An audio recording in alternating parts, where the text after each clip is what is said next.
Ange, we didn't see Sonny at training this morning. Is he okay? Is there any other injury news? No, the one's missing today. Sonny was a bit sore after the weekend. He was never going to be involved tomorrow anyway because he missed a bit. So we're just leaving him out of tomorrow and see how he is from there. Jed Spence trained individually today. Everyone else was out there. Troy Parrott's coming back to Spurs, having only left permanently in the summer. He was here for 7 years, only played a handful of games and none under you. How do you reflect on his time here? And did he get a proper chance? Yeah, look, I think it's good to see Troy doing well. I think he had a great loan spell last year in the Dutch league, and he's looking like he started his AZ career in positive fashion too. So it's great. In terms of getting a chance, that's sometimes football's just about timing. We've got a striker here, mate, that was at Chelsea and Liverpool early in his career. He's done all right since. So I think there's a pathway forward for everybody. Yeah. Hi, Ange, how are you? I'm good, mate. As you already said there, Sonny was bruised a little bit after the weekend. It was quite a feisty game, certainly in the second half, quite a battering game. Spurs have been fined today for their players not being controlled in the melee, which led to, after Kudus was sent off. Just in general, sum up for us whether that was what you'd like to see in terms of your side or what you expect to see from your side.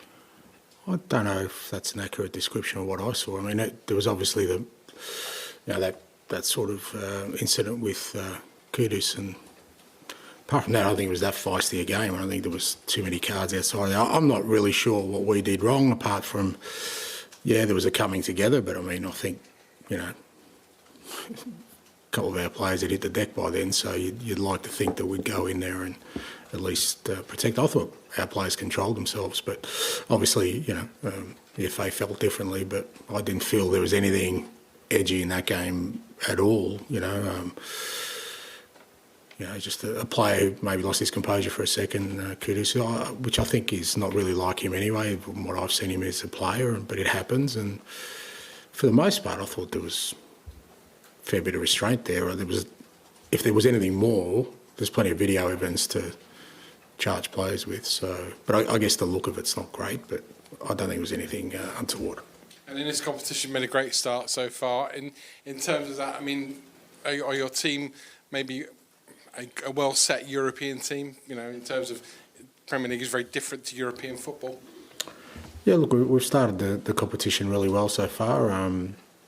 Different challenges in both games. Obviously, the first game at home, we had a player sent off in the first few minutes, which provided its own unique challenge for us. And then whenever you play away in Europe, like we did in the last game, at Ferencváros, again, a different challenge. We've exposed especially some of our younger players to European football, which I think is a positive, and you see growth from that, and we want to continue that. Again, a good challenge tomorrow. AZ, good side, and from our perspective, particularly here at home, a good opportunity for us to continue our form. Hi, Ange. I've noticed you're taking a lot more short corners this season. I think it's around 38% at the moment. Just wanted to know what the thinking was behind that. Same as anything else, mate. We think it's an effective way to kind of look at set pieces. Nothing too scientific. I think it sort of falls in line with our game plan of trying to control those kind of situations. Fair to say, on the weekend, especially first half, our set pieces were really poor. We were all disappointed with them. More around the delivery than anything else, because if you don't get the delivery right, it's not great. But when you have I think we had 12 corners in a half of football, shows how dominant you are, but we didn't really use them to any effect. So, something we need to improve on. Hi, Ange. With Richarlison just returning to fitness, is he in a position to start tomorrow? Yeah, I think Richie got through the weekend really well. He's trained. It's almost the second week of training now, and he's ready to go in terms of being available for sure. Also know the bear as well. He's back in training. Chance of him getting some game time tomorrow. Yeah, potentially. Again, we're just got to be a bit more careful with him because obviously he's missed a lot and he's only had sort of this week of training. But we'll be involved tomorrow in the squad. Game time will be a little bit game dependent, I think, with him, but good to get him back, and certainly, after this week, should be fully available. Thanks, Ange. Thanks, mate.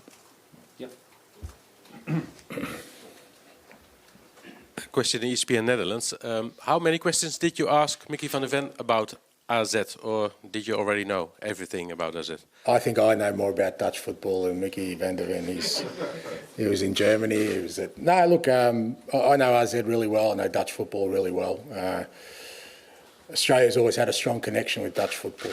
Yeah, so I've always followed it very closely. And AZ, we played AZ when I was at Celtic in the Europa League a couple of years back. So always a good side, really good at identifying young talent. There's also a bit of a Japanese connection there because I followed them closely. I mean, when we played them last time, Sugiwara was there. Now he's in the Premier League, and we've got Makano there now. So I've always followed Dutch football and AZ, so we know the information we need.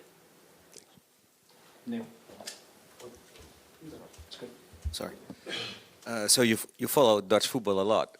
Are you surprised that Micky, he was born in the region of Alkmaar, has never played at AZ? And the second question is, how do you look at his developments at the national Dutch team, and do you talk with him about that?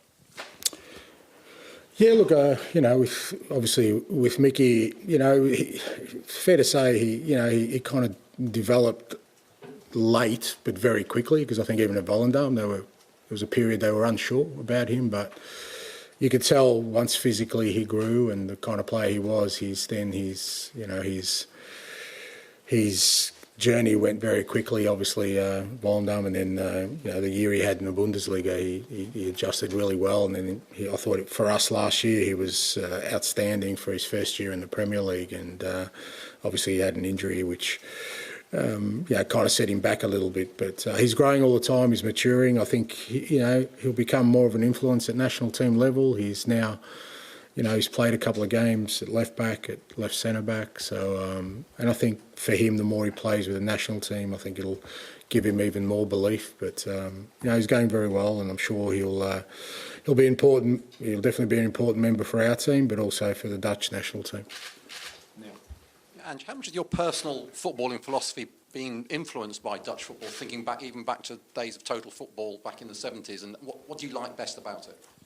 Yeah, no, great influence. I kind of, the whole sort of total football era was kind of when I first, sort of fell in love with the game, and 74 World Cup, probably the pinnacle of total football, was also Australia's first time in a World Cup, mate. So at 2 a.m. I was up watching a grainy black and white TV, and fascinated by the way the Dutch went about their football. Johan Cruyff, I think, was a genius in many respects, not just as a footballer, but as a football thinker. Great influence. And then that sort of filtered into Australian football. We've had Gus Hiddink, who took us to the next World Cup, and many Dutch coaches have come through there. So, it's been a strong influence in a lot of sort of my thinking. People talk about my high line, but watch the Dutch in 74 and you'll see something even more radical than me. So I've got a bit of a way to go.